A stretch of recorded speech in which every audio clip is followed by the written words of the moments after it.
Bismillahirrahmanirrahim. Assalamualaikum warahmatullahi wabarakatuh. Selamat pagi Bapak Ibu, tim penguji dan Bapak Ibu, tim pembimbing. Salam hormat saya dan terima kasih saya kepada Ketua Tim Penguji yaitu Ibu Dr. Aryani MSI. Selanjutnya saya mengucapkan terima kasih kepada Bapak Muhammad Ihsan Kabullah, SIPMPA. Dan terakhir, saya mengucapkan terima kasih kepada Bapak Dr. Randus Yusrizal MSI. Selanjutnya, saya mengucapkan terima kasih dan hormat saya kepada tim Bapak Ibu, tim pembimbing yang telah membimbing saya sampai kepada tahap ini. Yaitu yang pertama, pembimbing satu saya yaitu Ibu Dr. Desna Aromatika, SAP MAP, dan pembimbing dua saya Bapak Malse Yulivesra, SOS MAP. Sebelumnya saya perkenalkan diri dulu. Nama saya Diki Avandi. Di sini Diki akan mencoba menjabarkan hasil proposal yang berjudul Manajemen Transportasi Transpadang oleh Perumda di dalam kurung Perusahaan Umum Daerah PSM dalam kurung Padang Sejahtera Mandiri.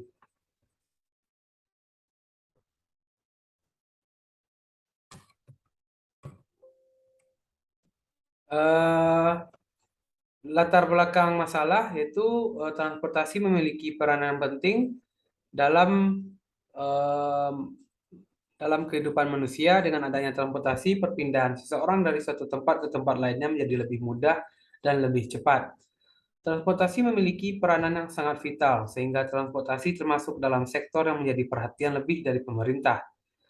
Di antara beberapa transportasi yang beroperasi, angkutan massal tidak kalah jauh pentingnya untuk menjadi perhatian, karena angkutan massal bisa menjadi salah satu solusi untuk mengurai kepadatan kendaraan di jalan raya. Selanjutnya, Kota Padang merupakan kota terbesar di Provinsi Sumatera Barat. Selain itu, Kota Padang juga merupakan pintu gerbang barat dari Samudra Hindia. Dan Kota Padang sebagai pusat pemerintahan menjadikan Kota Padang termasuk padat penduduk dan juga padat kendaraan. Selanjutnya, Transpadang merupakan layanan angkutan massal atau bus rapid transit di Kota Padang. Bus ini mulai beroperasi pada tahun 2014. Nah, pada tanggal 1 Januari 2021, Transpadang beralih dikelola oleh Perumda PSM yang tertuang dalam surat Wali Kota Padang. Yang sebelumnya itu tertuang di Perwako nomor 13 tahun 2021. Nah, kemudian diperbarui menjadi Perwako nomor 9 tahun 2021. Nah, menurut Perwako nomor 9 tahun 2021 yang tercantum di bab 1 ayat 1 bagian nomor 3 dijelaskan bahwa kekuasaan tertinggi di dalam perusahaan umum daerah adalah KPM atau kuasa pemilik modal. Dalam hal ini dipegang oleh Wali Kota Padang. Dan selanjutnya, kenyamanan di dalam mengakses transportasi sudah menjadi kebutuhan bagi masyarakat. Hal ini bisa didapatkan oleh masyarakat dengan menaiki Transpadang dengan berbagai alasan seperti rendahnya tingkat kejahatan dan pengoperasian yang terjadwal. Dan alasan lainnya yaitu penumpang merasakan kenyamanan jika mengakses Transpadang, mulai dari AC dan sebagainya. Selanjutnya, dalam pengelolaan Transpadang, PSM bertugas dan bertanggung jawab dalam perencanaan, pengelolaan, pengoperasian, dan pemeliharaan. Berdasarkan Peraturan Wali Kota Padang nomor 9 tahun 2021, Transpadang memiliki 6 koridor. Namun saat ini yang beroperasi hanya koridor 1 dan koridor 4.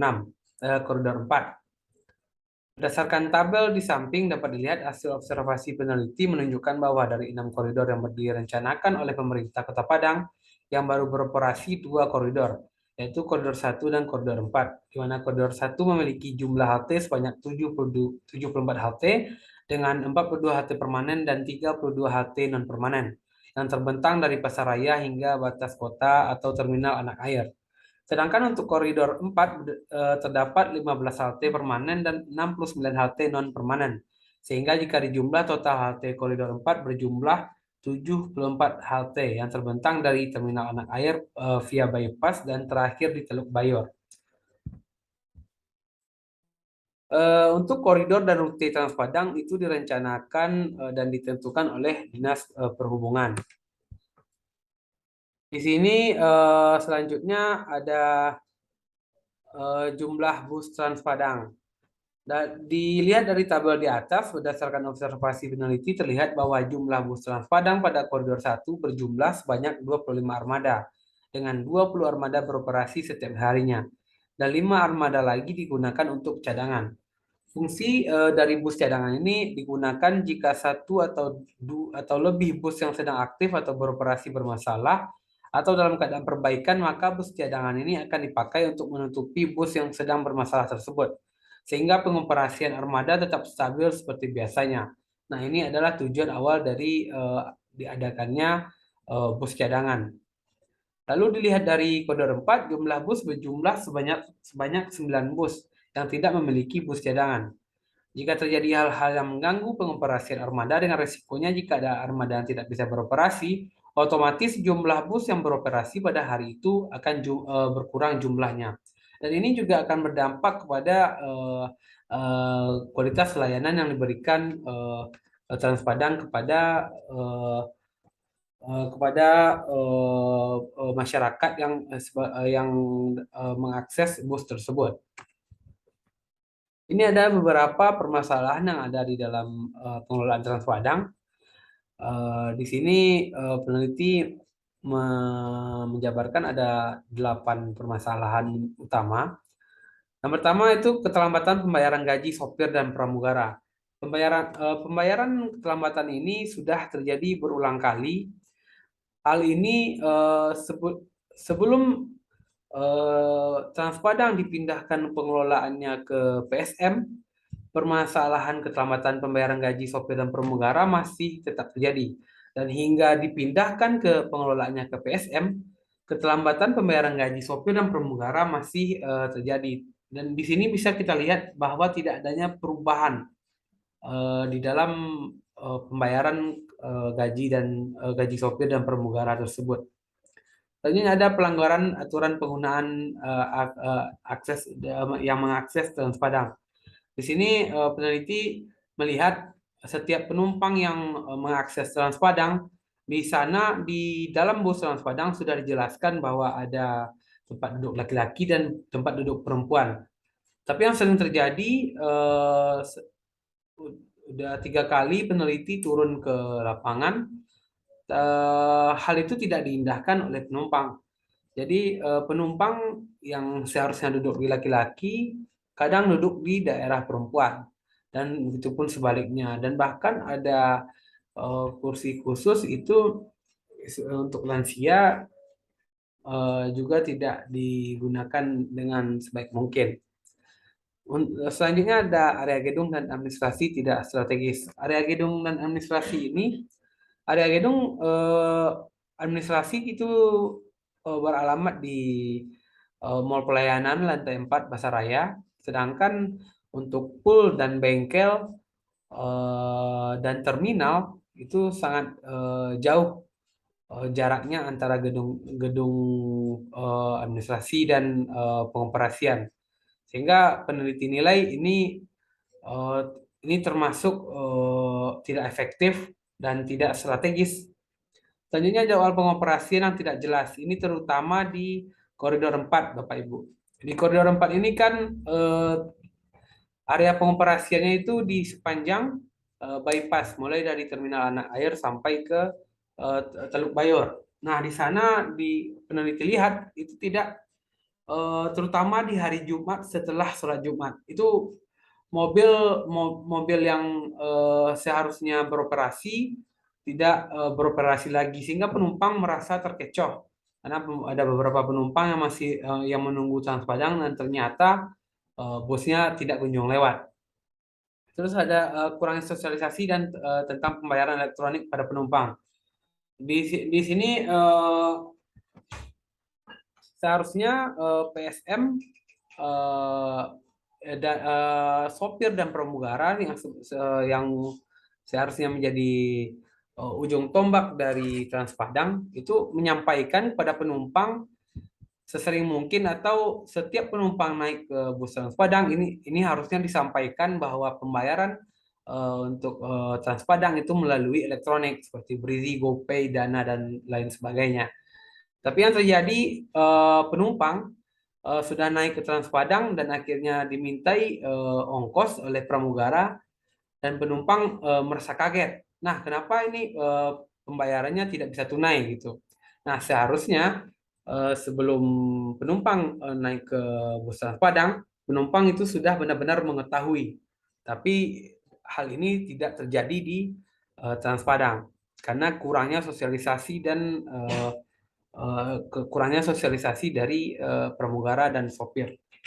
Selanjutnya sarana dan prasarana yang tidak sesuai dengan standar. Itu peneliti lihat uh, di bus ada tempat gantungan tangan itu masih banyak yang sudah tidak layak pakai dan terutama di halte. Halte ini kebanyakan tidak melengkapi uh, kelengkapan halte seperti tempat duduk, seperti lampu, CCTV, penerangan, pagar pembatas. eh, Masih banyak di Trans Padang, halte Trans Padang ini yang belum juga haltenya belum permanen. Selanjutnya tidak ada pengawasan langsung dalam pengelolaan Trans Padang. Berdasarkan hasil survei awal penelitian, di sana pihak dari PSM menyebutkan bahwa pengawasan secara langsung tidak dilakukan oleh Dinas Perhubungan dan Inspektorat. Jadi pengawasannya hanya berbentuk laporan setiap bulan. Selanjutnya tidak ada rapat rutin sebagai bentuk evaluasi. Jadi di pihak PSM tidak melakukan rapat rutin yang harusnya bisa dilakukan rapat harian, mingguan, bulanan, dan tahunan. Tapi rapat yang dilakukan rapat ini dilakukan jika ada satu permasalahan. Dalam artian itu adalah masalah yang mendadak dan tidak ada penjadwalan. Ini rumusan masalah bagaimana manajemen transportasi Trans Padang oleh Perumda PSM Kota Padang.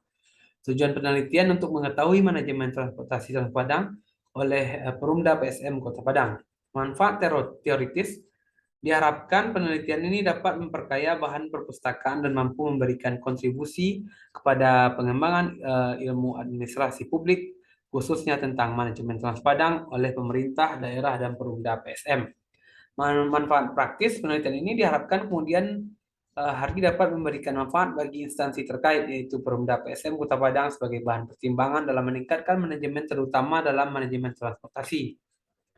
Selanjutnya, studi penelitian relevan. Peneliti mengambil 3 orang peneliti terdahulu, yaitu ada WMP Raymond Guri, Ahmad Rafil, dan Rozamia.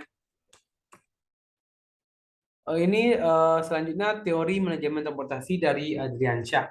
Yaitu ada perencanaan memiliki beberapa indikator, diantaranya ada area gedung dan pengoperasian, kapasitas, penentuan jumlah kendaraan dan waktu perjalanan, koneksi dan sosialisasi, dan perekrutan karyawan. Selanjutnya ada pengorganisasian memiliki beberapa indikator juga, yaitu pembuatan organisasi dan penempatan staf. Selanjutnya pengawasan atau controlling. Pengawasan dilakukan dengan laporan dan pelaporan. Dan yang terakhir evaluasi, yaitu evaluasi dapat dilakukan dengan cara memantau, mengadakan pengukuran keberhasilan, usaha pemecahan hambatan, mengadakan rapat harian, mingguan, bulanan, dan tahunan.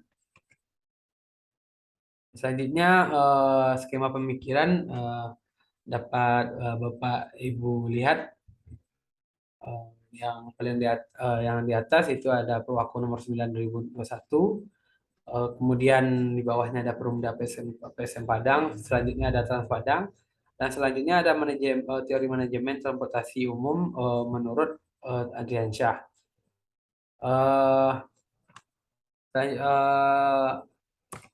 Selanjutnya ini ada definisi konsep. Yang pertama, manajemen yaitu merupakan suatu proses yang dilakukan oleh individu, kelompok maupun organisasi untuk mewujudkan tujuan yang diinginkan. Transportasi, selanjutnya ada transportasi, maksudnya yaitu merupakan suatu proses pemindahan makhluk hidup dan barang-barang dari satu tempat ke tempat lain. Selanjutnya masuk ke definisi operasional. Ada 4 variabel dan indikatornya. Variabel pertama itu perencanaan, indikatornya area pengoperasian, gedung pengoperasian, kapasitas, menentukan jumlah kendaraan dan waktu perjalanan, koneksi dan sosialisasi, dan terakhir perekrutan karyawan. Selanjutnya ada organisasi, pembuatan struktur organisasi, penempatan staf. Nah, selanjutnya ada pengawasan, laporan atau pelaporan. Dan yang terakhir ada evaluasi, yaitu pemantauan, mengadakan pengukuran keberhasilan, usaha pemecahan hambatan, dan mengadakan rapat rutin. Ada ini bab 3, pendekatan penelitian. Pendekatan penelitian kualitatif dengan analisis deskriptif. Selanjutnya teknik pengambilan data, observasi, wawancara, dan dokumentasi. Teknik pemilihan selanjutnya teknik pemilihan informan. Di sini peneliti menggunakan pervasive sampling. Untuk peranan penelitian di sini peneliti merupakan instrumen utama. Selanjutnya proses penelitian, penjabaran dimulai dari pemilihan topik hingga penyelesaian penelitian. Unit analisis, peneliti di sini memilih lembaga yaitu Perumda PSM Kota Padang.